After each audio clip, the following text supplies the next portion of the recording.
that happened on our journey was that we had opportunities on several occasions to visit ancient ruins of different religions, both pagan religions, early Muslim religions, Roman experiences, and Christian experiences. And oftentimes we saw places where Christian churches, for example, had come in and conquered the Muslims and built churches on top of where their mosques used to be. And all of it is one thing just to experience and to say, oh, wasn't that nice or not nice or too bad or good or whatever. But if it stays at that, I think it's a missed opportunity. For I think the real opportunity that I felt was to ask serious questions about myself and about our own religion.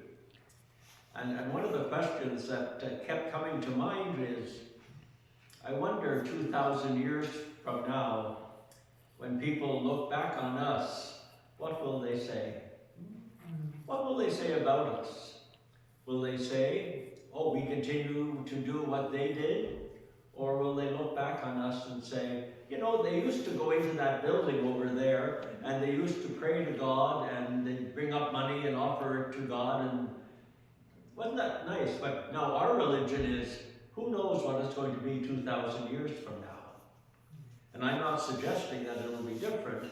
I'm just suggesting that we need to be open to the fact that ancients thought they had it all together, and subsequently we are here today. So without being able to forecast the future, what should we say?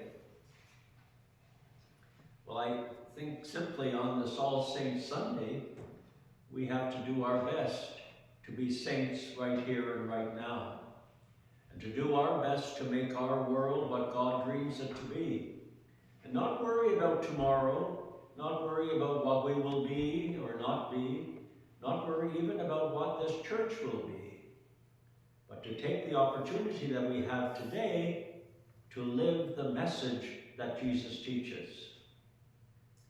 Jesus was asked in the gospel today, what's the greatest commandment?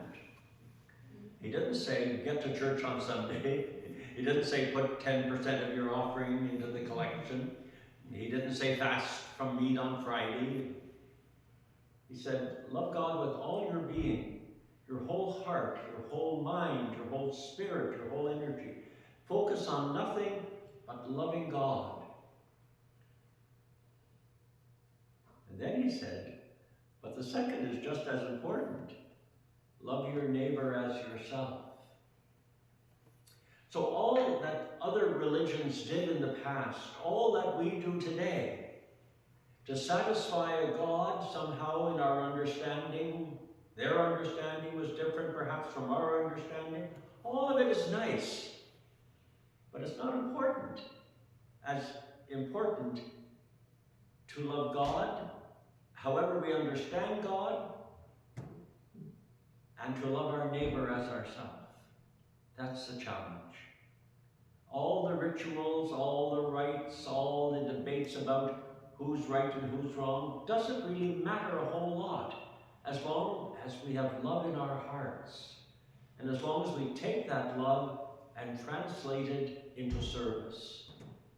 To love God, who is loving and energy, to embrace that energy and to live it, is to be a saint.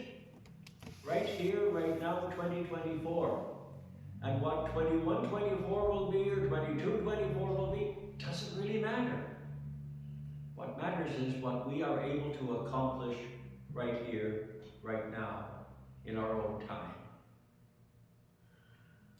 And when we look back over our own history and remember our own saints, remember our parents and remember our grandparents, and celebrate how they loved us, let's not forget that they also thought differently from us as well. Their worldview was very different from our worldview. And I'm sure I told you the story of my grandmother who would not believe that there were men up on the moon. Because that's what God lived. It doesn't matter. What matters is love. And how were we loved? We celebrate those saints in our lives, and how we love, hopefully people will celebrate us as they remember us, not for what we necessarily believe, but for how we love, following the commandment that Jesus revealed to us in the gospel. So all that to say, we heard the story of Naomi and Ruth. Naomi found herself living among the Moabs. Her father died, her son died, and she was left with two daughters-in-law who were Moabites. They weren't Jewish people. And a famine hit the land, and Naomi came to her senses perhaps and said, oh, I hear that there's food back where I came from, back in Judah, so I'm going to go there. And her daughters-in-law said, well, we'll come along with you. And they went a short way, and then Naomi thought, well, maybe it's better if they go back to their own people. Go back to your mother, and go back to your own gods. Naomi wasn't judging them. She was saying to them, go back to what you understand to be true, to understand what you were raised with. Go back there. It's okay. I'm going to go back to where I came from. But Ruth has a different sense. Ruth says, no, Naomi, I'm going to go with you. I want to be with you. I want to go wherever you go. I want to live as you live. I want to die where you die. And your God will be my God. And why would Ruth say that? Why would Ruth say, your God will be my God, and I'm not going to go back to my mother's home? Well, I don't think it's because Naomi was a great preacher. I don't think it's because Naomi got in the pulpit on a Sunday morning or a Saturday morning in their terms and preached about God. I think it's because Ruth saw in Naomi a living expression of love. She saw God alive in Naomi, the God that Naomi believed in. Not an intellectual concept, not a creed to be expressed, but a lifestyle, a way of living that accepted everyone, that even accepted Ruth, who was not a Jewish person, who accepted her faith and her religion. It was different, but it was a good experience for Ruth. And Ruth was inspired by that. If you can be so loving, Naomi, if you can be so life-giving, Naomi, I want to be what you are. I want to be like you. And wherever you go, I will go. I want to be one who believes in the way your God calls you to live. And Jesus reveals that. Jesus reveals the Jewish understanding in the gospel many years later. Love God with your whole heart and your whole being, and your neighbor as yourself. Naomi did that. Not because she was a Christian, because she wasn't. She was a Jewish girl, going back to Judah, and revealing what it meant to be a person of the God that the Jewish people believed in, a God of love. And translating that love into action inspired Ruth to want to be like her. Naomi was a saint, and Ruth wanted to be one too. Jesus calls us to be saints. And how do we do that? If we listen to the story of Ruth and Naomi, we do it by loving, and by accepting, and by not judging, and by not criticizing, and not condemning, and recognizing that every culture in every way has a different understanding and a different way of being. But it is okay, because there is one God. Call God by whatever name you want to call God by. God is love. That is God's name. And that is what we are called to live. Naomi lived that. Naomi loved her neighbor. And Jesus teaches that that kind of love requires a of self. And so the question that I pondered and proposed in my sermon title was, who do you think you are? Who do you think you are? So that people would want to be like you.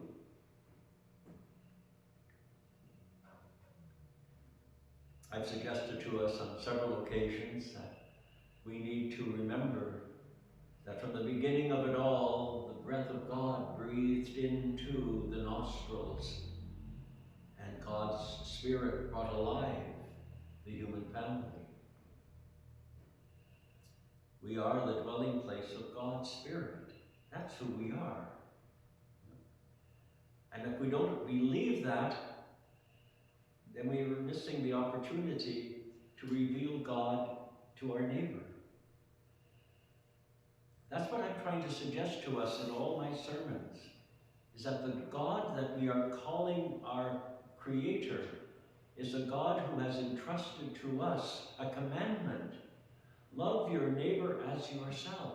Why? Because the God's Spirit that is within you is within them as well.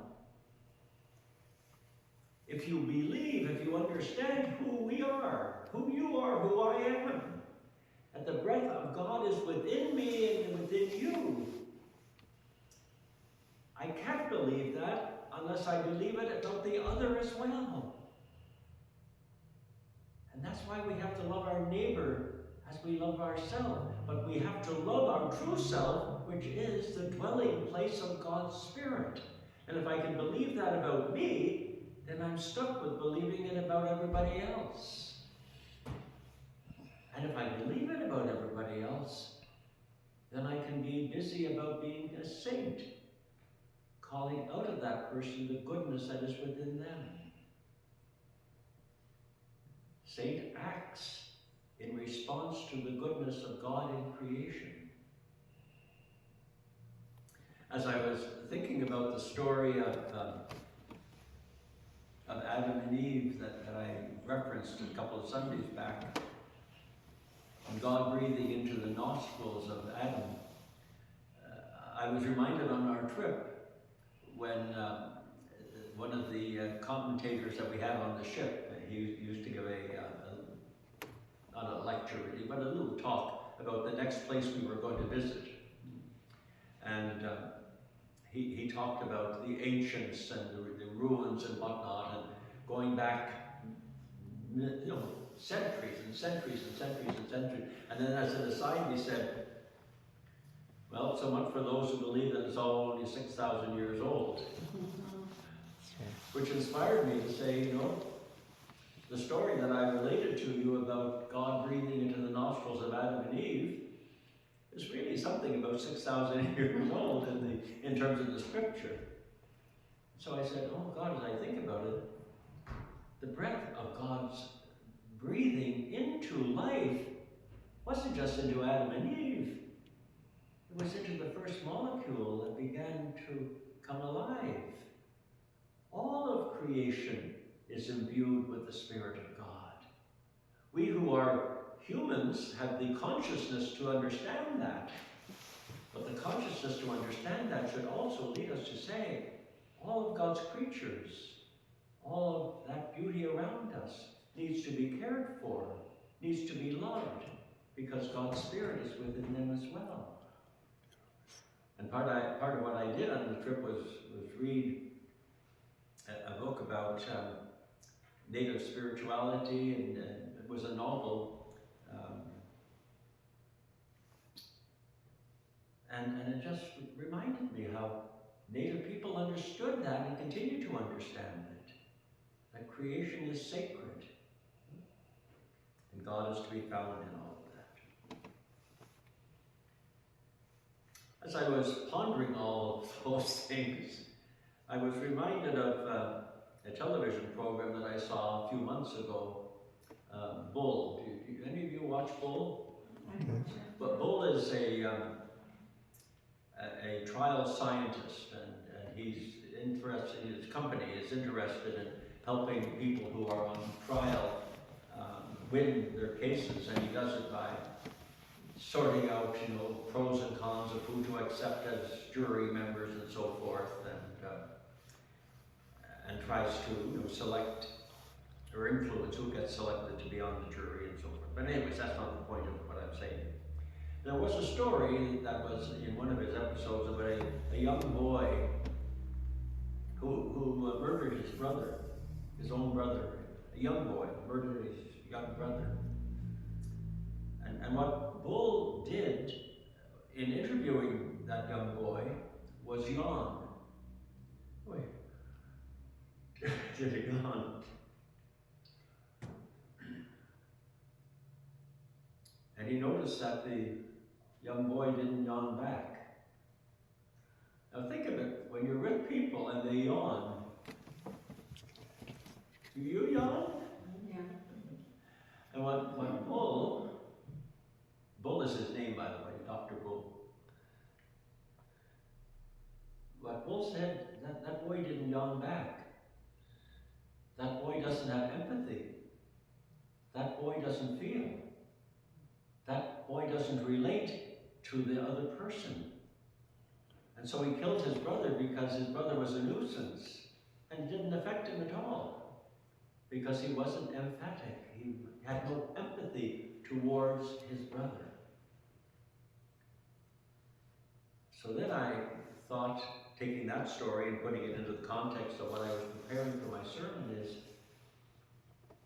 if the Spirit of God is within you and within me, and if the Spirit of God is within all of creation, and we can walk by people who are hungry, people who are cold, people who are homeless, and we don't feel, what does that say about our empathy? No. Do we really connect with those people? No. Because if we did, we would feel their coldness. We would feel their loneliness. We would feel their hunger. Now, I'm not saying that makes us bad people. It just makes us people who are trying to survive in our own lives. Just saying, oh God, I can't take all that in. You know, if I took in everybody's pain and everybody's sorrow and everybody's suffering, it would destroy me. But when we celebrate All Saints' Day, maybe we just think about some of the great saints who were able in their own way, in their own place, in their own time, to feel the need of another. To feel the saints who went out to work with lepers. To feel the saints who went into the streets of Calcutta, working with the homeless, being with them to help them die with dignity. Maybe we can think of the saints who today are working in food banks and food pantries, who are feeling the hunger of people. Maybe we can think of people who work in palliative care, who understand the crisis that people are in when they're facing death, to feel their fear, to feel their tragedy and so forth. What I'm trying to say is that people who are really saints are people who choose to do what Jesus is saying to do, and that is to love the other. And we love the other by allowing ourselves to have empathy towards them, to taking into some of us, to some of ourselves, some of what they are feeling.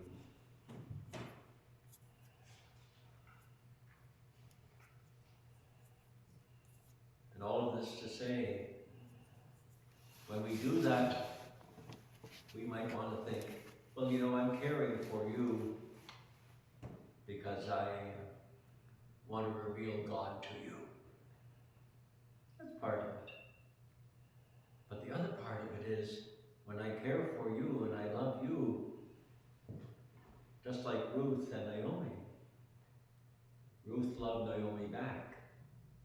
The people that we serve and care for and feed and clothe and house love us back. And through them, we experience God. It's a two-way street. It's not just us who bring God to them. It is we who discover God in them.